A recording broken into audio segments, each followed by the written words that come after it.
Hi guys and welcome back. Today I'm going to play a really short video where I just go ahead and show you this really cool game called Craft the World. It's one of those ones that flew under the radar for me. It's about 2 years old, which is kind of common for the ones I really like that end up being something I put on the channel. The reason I'm putting this one up as opposed to a bunch of other ones that I've actually tried out recently is because this one in particular is really addicting. It's kind of, as the page tends to say, it's like a Dungeon Keeper and it's like Dungeon Keeper and Terraria and some other stuff kind of mixed together into one little game.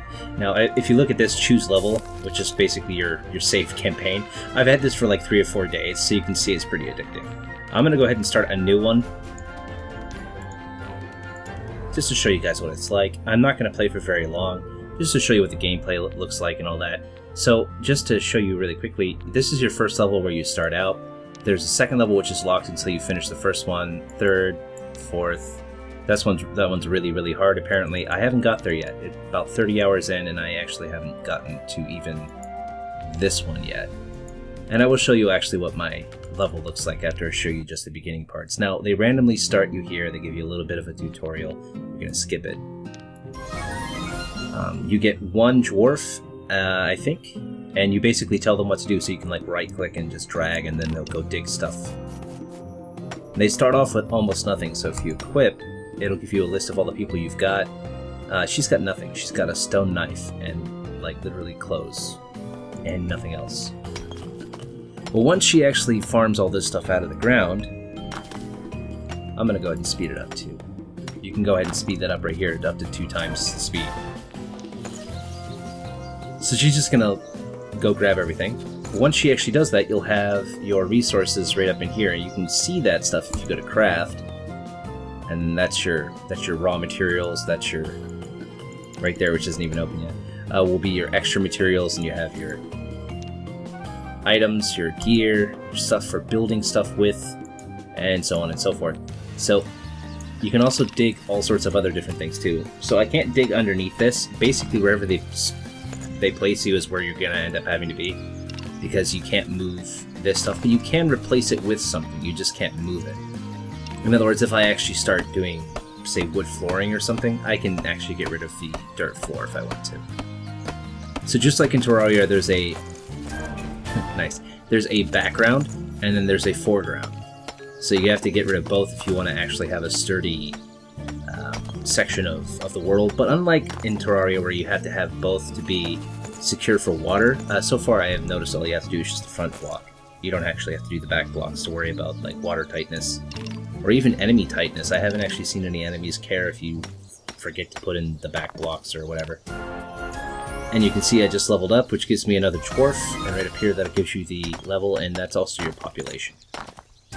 Because I've never had anything more than just 2, or, you know, exactly what my level is in the number of dwarves. So there is a DLC for this game, which basically gives you female dwarves as opposed to just male dwarves. And you can see now he's actually showed up. So your oldest dwarf will be all the way to the right, and your youngest dwarf will be all the way to the left. And they can, of course, die, just like in any other game. You can also get berries and trees. I'll go ahead and get them to do the trees real quick. And they can drown, but they're not terribly good at drowning, honestly. You're probably going to be just fine if you just make sure that there's nothing... If there's nothing dragging them down, they should be okay. It's pretty... I haven't had a single dwarf drown. It's been pretty close, though. You can also take control of your dwarves, too, and I'll show you that in just a moment.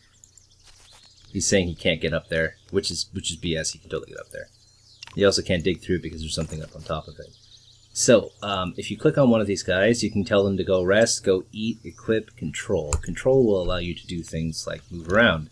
It'll also allow you to do stuff like dig specific blocks. If you want to do a specific pattern and you don't trust your guys to do it correctly, this is the best way to do it. And it looks like it dropped something. It's a swimmer's book, so you can actually go ahead and go to the equipment at the screen. You can see that she's a miner and he's a warrior. So I can give either one of them an extra job by just clicking on that and hit use. Now she's a swimmer as well, so she can, as she swims, she'll get better and better at swimming. I find one of the best books to give people, especially if they don't already have it, is Climber, because you're going to be doing a lot of climbing. especially if you're going to be running around underground, up and down ladders all day. Yeah, climbing will help you out a lot. So that's the basics of the game. Basically, every time you go up a level, you get another dwarf, and then there's a tech tree for the game as well. So basic woodworking, basic ironworking, basic illumination, etc., etc., and then there's all this all the way down. And how you fill those up is, you go to craft, and then these specific things here will actually level you up as you craft them. So you only have to drag it once to the screen. After this, you can just go ahead and just do it without having to drag it, so long as you have the actual materials to make that ladder with. And then once you actually have the ladder, you can just go like that, put it there. She's going to have to go make it first, I think. I could be wrong about that. Nope, we got 2 of them, so I can actually have a ladder now. And then you can just place that wherever you want. So this is very much like Terraria, but because you're actually telling your guys what to do, it kind of reminds me a hell of a lot of Dungeon Keeper. And because every 40 minutes or so, and not yet, luckily, because we're not actually at the level to do that yet, you get hit with a monster wave every 10 minutes, and then every 40 minutes a big one hits you. It's very much like Dungeon Keeper in that sense. So that's the basics. Just wanted to show you the basics and how you basically start your game out. And nighttime is really bad, and I'm about to get hit, but I'm going to go ahead and leave this game and show you my game, just so you can see how stupid this game is. Not because it's stupid, because I've been playing it for so effing long. That's the one. Okay, so I started out right there. That's my little place. There was actually ground here at one point. This is all forest and ground and everything else. Let me zoom out for you. It's pretty smooth when I'm not on fraps, but this is everything I've seen in the world so far. And the world is a small world, so that is literally the edge right there. That's as far as I can go. I've maybe discovered about a third of it. It doesn't look like there's anything up top like there is in Terraria. I haven't seen any floating islands, but this is the only level I've done, so I don't know what the other 3 are going to show me at all. So it tells me I'm under attack. There's some pretty dramatic, dramatic music going on right now, and these guys are like, I just don't care. Okay, so that's nice. You can see that he can't hit worth a crap because he's shooting arrows. I'm going to go ahead and tell him to go. Just anything, just really anything, dude. And you, stop wasting arrows. Really. Go rest. So resting will allow you to regain health, and eating will sometimes allow you to regain health, but it's mostly just to keep you from starving. So if your dwarf is dying, it's kind of hard to click on him in a really complicated fight, but it's a good idea to, tell them to go rest or whatever. Where is that mage? That's it. Select dwarf. Okay. A little bit of lag there. So he's actually attacking my outer like water door. So I actually ended up being pretty lucky. This whole pond here was on top of a really big mountain, which I thought was pretty cool.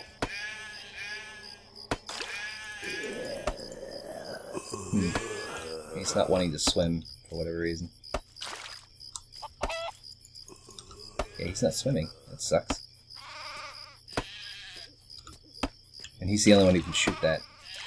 Well, the good thing is that he's probably not going to get through that door. I don't think he can, so I'm going to let him go. But the way this works is, if I want to water my wheat, I just go ahead and open that door and then open that door. I have 2 because sometimes they get stuck down there. If I want to water my trees, I just kind of go like this, click on that, and hit use. So I really lucked out that there was a huge bunch of water up top, so I could actually build my plants underneath it. And then this is my house, basically. This is all my workshop stuff. This is all where they live. There's actually a rating for how good your house is. And then there's like a little glowy thing. If I can zoom in, I'll actually see it. Maybe right there. So wherever that goes, that's the border of your actual house. That's what they count for this number, your comfort level. And the higher your comfort level is, the faster everybody who's in here actually regains health. Plus it looks okay. I've got a lot of stuff on the walls. You can kind of see that. And I've built really 2 ways to get in for monsters. There's this one, and then you've already seen this one. So where they usually spawn for the big spawn for monsters is like down here, and then they'll have to build like something to go up and over this wall, and then they'll hit these and start attacking those, and those guys will shoot them. Those are like automatic towers, automatic turrets. And then over here is the same kind of deal. They have to actually get up, but what I'll do is I'll take these out. These are scaffolding. You can actually just drop these and pick them up whenever you want. They're completely up to you.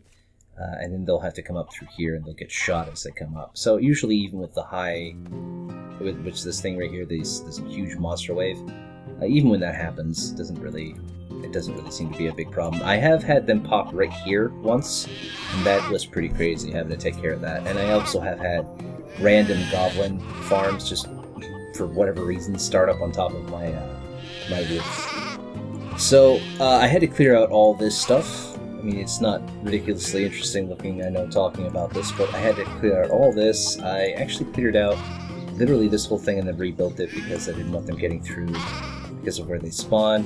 I haven't killed this guy yet, but I did kill the guy that was here. This used to be all stone. So I killed the guy that looks just like him. He's really tough, so I'm going to wait until I get better weapons to take on that guy. And then that's just the ocean, and then way over here on the other side is just the ocean. So I have no idea what kind of rock that is. I'm assuming it's some kind of shale or something. I don't know. But there's all sorts of different types of stuff in the dirt. Like that's coal. You've got spiderwebs, which I have no use for yet. And the reason this is all dark over here, I mean, I could put a lot of torches and stuff in, is because I do like having a dark area so I can farm specific enemies, but these glowing crystals keep popping up anyway, so it's kind of pointless at this point. So there's these little there's these little dark enemies that if you actually farm them, they give you needles, which is the only way to get them. So you do have to have, at least somewhere on the map, an area of darkness where they can spawn, and that was kind of the idea with this, but I kind of gave up on that because I just want to kind of get this all farmed out, all dug out, and yeah, and I actually want to be able to beat this level so I can go on to the next one. The next one's a mountain level. But yeah, I kind of like this. This is really something that I like, micromanaging everything, because it's actually kind of fun. The interface isn't terrible. I think it feels like it's kind of a... It feels like it's a mobile game, but I know it's not. Oh, it looks like we're almost out of food, too. So that's all my food. You can put your food on your tables. That's kind of an important thing, too, because if you don't know how to put your food on, like, out so your dwarves can actually eat it, you may have 158 eggs, but they'll never eat any of it because it's not on the table. So you gotta drag it to your bar and then click on a table, and then they'll go over and eat it, and, when they're hungry. Your dwarves are pretty self-sufficient for the most part. I will say that sometimes they're pretty stupid. They'll do really dumb things. Like, we'll be in the middle of an attack, and they'll go out and, jump into a fight against 50 guys because they're stupid. They're not always dumb, but, it's... Oh, no, we're good. It's... Sometimes they're really stupid at the worst time, so you gotta keep your eye on them. That's actually why I have doors, like, in and out of this area, because that way they can't get, killed. I always should close those off when the big wave comes in, so that they don't run out and actually end up getting themselves killed. Yeah. I'm probably going to end up having to craft some food soon, too, because it looks like they're kind of running pretty low. I've got plenty of raw materials for food, I just don't have any of the food actually made. You can feed them raw materials, by the way. They're fine with that. It's just, it's not as effective, and you gain experience for everything you craft, so you might as well craft this stuff. You can see I can make 30 right there. Apple pies, I can make 18. The fish is usually pretty good to stockpile on, because even though they hate it after a while, it's pretty easy to make. All you really have to do is go fishing. And fishing is very simple. You just have to craft, let's see, fishing poles, fishing rods. And however many you have is how many of this you can do. You just click on a patch of water somewhere, and then you go to fishing. So I can do 6 because I have 6 fishing rods. That'll get me enough fish to take care of the food for a while. So yeah, I mean, it's a very, very simple game. It's all left and right click. There's no special, huge amount of stuff you have to do. You do have to worry about, spacing and all that, which is why I find it really interesting, because I enjoy organizing things, even though this doesn't look incredibly organized. I mean, this was going to be basically like a, what do you call it? A cistern full of water, you know, but then I realized I don't really need water that much, so it was fine to just leave it up there. That's why there's this huge area down here. But this ended up being very useful. If I ever want to drain this, all I have to do is close that door, get one dwarf in here, and just dig a hole up, and it'll go straight down. They also all now have something that I didn't have in the beginning, which is really nice, and that's diving helmets, so they can all go underwater indefinitely now, so none of them are going to drown. It also means I can do actual work underwater. But you notice that one guy with a full load of stuff wouldn't go in and kill the zombie that was under here. So, yeah, it doesn't always work perfectly. The game isn't perfect, but it's 2 years old, and it's really, really, really addicting. So it doesn't need to be perfect. Like I said, it does kind of sort of feel like a mobile game a little bit, but it's not. I don't think it's a mobile game. But yeah, that's all the resources that I haven't actually mined out yet. So that's coal, iron, silver, gold. I don't see any mithril, but I think I already got the mithril. There was a bunch of mithril right in here, and I think I pretty much got that. You'll get alerts and stuff too. And then, of course, there's also this book over here, which tells you, these are your quests, essentially. So you have to research technology, and then they'll give you some kind of reward for that. Usually it's just going to be XP, which is useful because the XP you get from everything else is really, really low. So in the beginning levels, it's really good to do those quests so that you can actually get the XP and then get the extra dwarves for the extra help. But yeah, guys, that's it. I could definitely go ahead and show you a fight. It's probably going to happen fairly soon. You can see I'm coming up on evening, but you've already seen that. There were some zombies. The really, really big fights they're cool, but honestly, once you set up your defenses, if you set it up so that, so that they have to go through a choke point, so you're not caught by surprise, and so even if you are caught by surprise, they still have to go through something you can react to, like in this case, the tower. It's going to take them a while to go through the tower. I can get all my guys mustered, say, right around here, just use the spell and move right to wherever you use the spell at. So long as you are able to react, you should be fine. But that's it, guys. That is Craft the World. I know it's maybe not the most elegant of levels to showcase this 2-year-old game on, but... Oh, and there's a little merchant, too. So you can buy stuff. You get gold from mining and from killing stuff. But yeah, anyway, that is the game. I hope you enjoyed it. I hope you like watching. I know it's a little bit long for something that's basically me scrolling around and doing this kind of thing. But yeah, I guess I'll see you guys another time.